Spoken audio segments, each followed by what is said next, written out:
Andrea is on her way to pick up her fiancé Charles at the train station when she suddenly hears the breaking news on the radio that the train he was on board has just been involved in a horrible collision. Andrea, thinking the worst, begins to worry.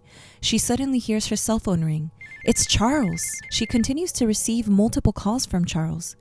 However, she is later informed that Charles died upon impact. But how could this be if he called her several times after the crash had occurred? Welcome, my name is Anissa, and I have a serious, unhealthy obsession with everything paranormal, weird, the occult. If you're interested in that sort of thing, welcome.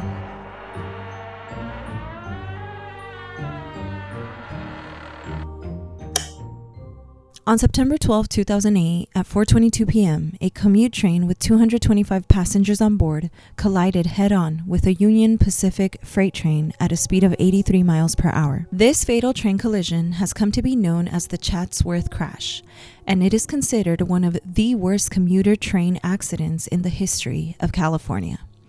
A total of 135 passengers were injured. 87 of those passengers had to be taken to a hospital, and 46 of them were in critical condition. 25 of those passengers died.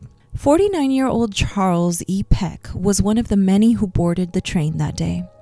Charles was a customer service agent for the Delta Airlines at the Salt Lake City International Airport. Charles was headed to LA to attend an interview at the Van Nuys Airport.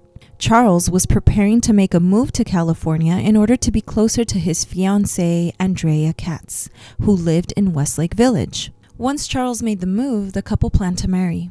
Charles's fiancée, Andrea, was en route to the train station to pick up Charles when, while driving, she heard the news on the radio regarding the crash.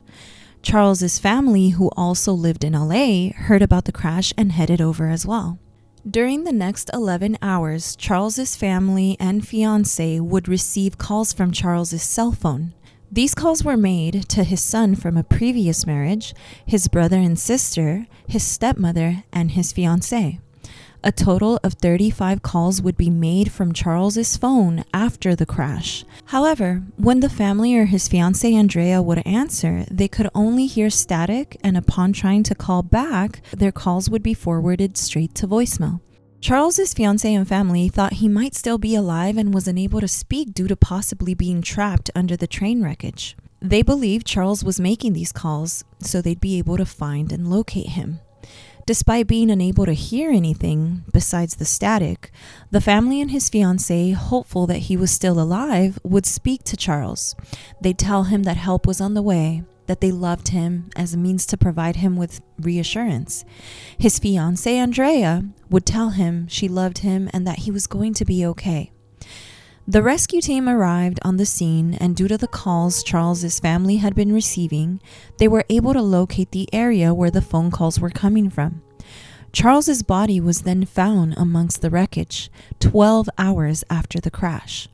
However, it was later determined that Charles had died on impact. Yet, somehow, his family and fiancé had received multiple calls from his phone. The coroner was said to claim there were no signs that Charles Peck had survived for any amount of time after the crash. So, how or who was possibly making these calls to Charles's loved ones? Did Charles possibly make these calls after he passed in an attempt to help aid crews locate his body? Did he possibly want to hear his loved one's voice one more time? There are many speculations, many theories as to how this could have possibly happened, including that the cell phone just simply malfunctioned. Some people speculate that another one of the passengers that was near Charles may have possibly found the phone and attempted to make a call or calls for help. You guys let me know what you think down in the comments below, but I do need to add at the end here that Charles's cell phone was never found. It is believed that the conductor of the freight train had been texting just before the crash and had failed to stop at a red light. Guys, don't text and drive. It can wait. Whatever you're doing on your phone, it can wait. This next short story is about a girl who believes she spoke to her friend's deceased grandmother over the phone. I was at my mom's house and I was calling a friend who lived nearby. She was at her cousin's house, so I looked up the number in the phone book. Who remembers the phone books? Okay. If you don't know what it is, look it up. It was the only Owens in the phone book, so I knew it was my friend's cousin's number. I called and it didn't even ring, but an old lady answered. She said, "Hello?" I asked, "Is Amelia there?" Amelia is my friend's Jessica's cousin. The old lady said, "No, dear, Amelia isn't here. I should be expecting her any minute now." So I thought nothing of it and hung up. I told Jessica about it and she said, "Amelia's grandma is dead."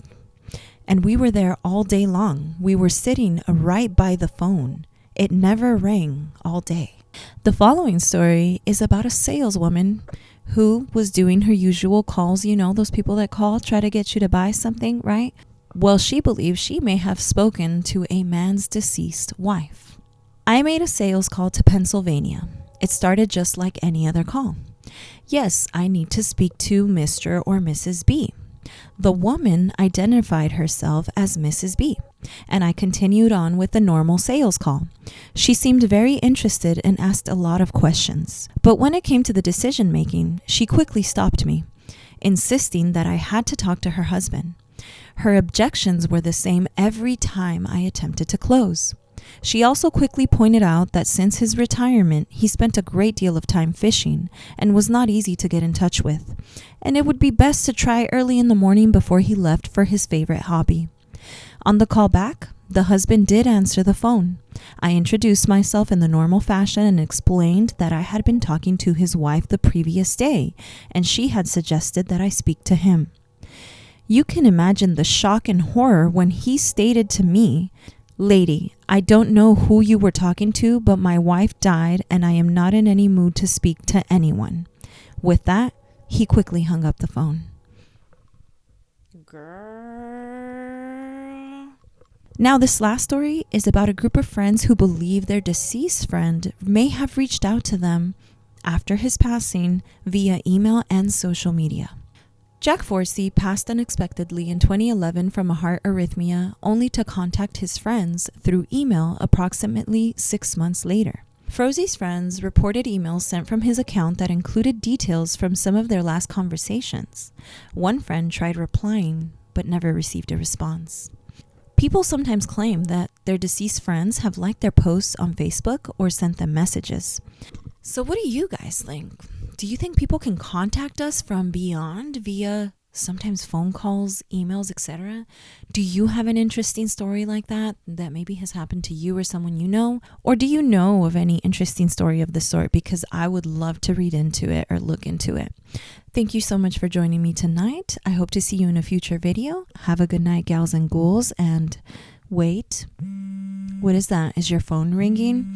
You better go answer that. Okay. Good night, gals and ghouls. Bye-bye.